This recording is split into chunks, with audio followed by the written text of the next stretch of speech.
இந்த அம்மா இந்த பெண்ணுக்கு செப்பல் பாலிஷ் பண்றாங்க. 2 நிமிஷம் கழிச்சு இந்த அம்மா நான் முடிச்சிட்டேன் அப்படின்னு சொல்ல அந்த பெண்ணு அவங்களுக்கு பணம் கொடுக்கறதுக்காக அவங்களுடைய ஹேண்ட் பர்ஸ்ல பணம் எடுக்கிறாங்க.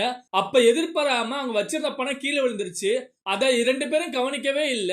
இந்த பெண் அவங்களுக்கு பணம் கொடுத்துட்டு கிளம்புற நேரத்துல இந்த அம்மா கேக்குறாங்க, என்ன பணம் அதிகமா தரீங்க அப்படின்னு சொல்லி கேட்க, இந்த பெண்ணும் பரவாயில்ல இருக்கட்டும், நீங்க பாவம் வெயில்ல உட்கார்ந்துருக்கீங்க, வேலை செய்றீங்க, இது என்னுடைய அன்பளிப்பா இருக்கட்டும் அப்படின்னு சொல்ல இந்த அம்மாவும் சரி அப்படின்னு சொல்றாங்க.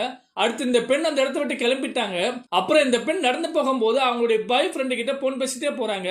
அந்த பக்கம் மறைஞ்சிருந்த திருடன் இவங்க போன் பேசிட்டு வச்ச உடனே அந்த திருடன் அவங்க கிட்ட போய் கத்தியை காட்டி மிரட்டுறான். உங்ககிட்ட பணம் இருந்தா தாங்க அப்படின்னு சொல்லி கேட்கிறான். அவங்களும் என்கிட்ட பணம் இல்ல அப்படின்னு சொல்றாங்க. அந்த திருடன் அவங்களுடைய ஹேண்ட்பேக் வாங்கிட்டு டக்குன்னு அந்த ஹேண்ட்பேக் உள்ள பாக்குறான். உங்ககிட்ட பணம் இல்லையா அப்படின்னு சொல்லி சொல்ல இந்த பெண்ணும் சொல்றாங்க உள்ள பணம் இருந்துச்சு அப்படின்னு சொல்லி அவங்களுடைய ஹேண்ட்பேக்கை ஓபன் பண்ணி பாக்குறாங்க. உள்ள பணம் இல்ல. அவங்க ஃபீல் பண்ணிட்டு புலம்பிட்டே இருக்காங்க. உள்ள இருந்த பணத்தை காணாம போயிருச்சு அப்படின்னு சொல்லி. அடுத்து அந்த பெண் கவலையில் நடந்து போறாங்க அவங்களுடைய பாய் ஃப்ரெண்டை பார்க்க. அவளுடைய பாய் ஃப்ரெண்ட் அந்த பெண்ணுக்காக வெயிட் பண்ணிட்டே இருந்திருக்கான். இவங்களை பார்த்த உடனே இவ்வளவு நேரமா வர்றதுக்கு அப்படின்னு சொல்லி கோவமா கேட்கிறான். அப்பதான் இந்த பெண் நடந்த விஷயத்த சொல்றா.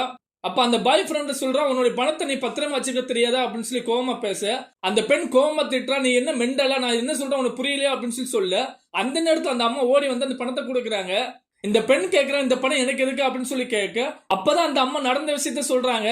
நீங்க என்கிட்ட பணம் கொடுத்துட்டு கிளம்பி போகும்போது நான் பார்த்த கீழே பணம் இருந்துச்சு, உங்களை தேடி நான் ஃபாலோ பண்ணியே வந்தேன் அப்படின்னு சொல்லி சொல்றாங்க.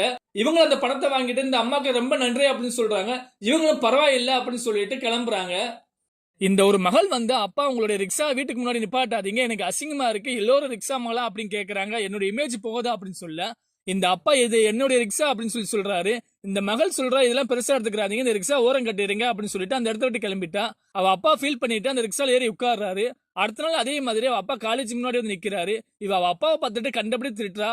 நான் எத்தனை தடவை சொல்றது, ரிக்ஷாவை காலேஜ் பக்கம் கொண்டு வராதீங்க, எனக்கு அசிங்கமா இருக்கு அப்படின்னு சொல்ல அந்த நேரத்துல அவ கூட படிக்கிற நபர் வந்து என்னாச்சு அப்படின்னு சொல்லி கேட்க, இது யாருன்னு தெரியல, சவாரி வேணுமா அப்படின்னு சொல்லி கேட்கறாங்க அப்படின்னு சொல்லிட்டு அவ அப்பாவை அந்த இடத்த விட்டு கிளம்ப சொல்றா. அவரு கிளம்பி போகும்போது கவலைப்பட்டுட்டே போறாரு. அடுத்த வீட்டுல உட்காந்துட்டு அவ அப்பா ஏதோ ஒரு கணக்கு போட்டுட்டு இருக்காரு. அந்த நேரத்துல மகளை கூப்பிட மகளும் வந்து என்ன அப்படின்னு சொல்லி கேட்க, நம்ம சொந்தக்காரங்க ஒருத்தவங்களுக்கு கல்யாணம், நீ ரெடியா இரு நம்ம போகணும் அப்படின்னு சொல்ல, நான் வரமாட்டேன், எனக்கு அவமானம், அந்த ரிக்ஷால வர முடியாது அப்படின்னு சொல்லிட்டு கோவமா பேசிட்டு கிளம்புறா. அவ அப்பா ஃபீல் பண்ணிட்டு அங்கேயே உட்கார்ந்து இருக்காரு. அடுத்த நாள் இந்த மகன் என்ன செய்யறானா, ரிக்ஷாவை யாரோ ஒரு நம்பருக்கு வித்துட்டா. அவர் அந்த ரிக்ஷாவை எடுத்துட்டு கிளம்பிட்டாரு. அடுத்து கொஞ்ச நேரம் கழிச்சு வீட்டுல உட்காந்துட்டு அவ அண்ணன் கூட போன் பேசிட்டு இருக்கா. அப்ப அவ அண்ணன் கேட்கிறா, நீ வந்து அந்த ரிக்ஷா வித்துட்டியாம்ல, நான் கேள்விப்பட்டேன் அப்படின்னு சொல்ல இவ்வளவு ஆமா அப்படின்னு சொல்லிட்டு, அது எனக்கு ஒரு குப்பை தொட்டி, எனக்கு பிடிக்கல அப்படின்னு சொல்றா. அப்ப அவ அண்ணன் சொல்றா, நீ நல்ல காலேஜ்ல படிக்கிற, நான் நல்ல ஜாப்ல உட்காந்துருக்கேன், இதுக்கெல்லாம் காரணம் அந்த ரிக்ஷா தான் அப்படின்னு சொல்ல இவ உடனே என்ன செய்ய நினைச்சு பார்த்துட்டு ஃபீல் பண்றா. நான் தெரியாம பண்ணிட்டேன், மன்னிச்சுக்கிறேங்க அண்ணன் அப்படின்னு சொல்ல, நீ என்கிட்ட மன்னிப்பு கேட்கறது ஒரு பிரச்சனை இல்ல, அப்பா கிட்ட கேட்கணும் அப்படின்னு சொல்ல உடனே என்ன செய்யறானா, அவ அப்பாக்கு புது அந்த ரிக்ஷா வாங்கி கொடுத்துட்டு என்னை இனிமே காலேஜ்ல வந்து பிக்கப் பண்ணிட்டு போங்க அப்படின்னு சொல்ல, இவரு நீ சொல்றது உண்மையா அப்படின்னு சொல்லி கேட்க இவளும் ஆமா அப்படின்னு சொல்லி சொல்றா.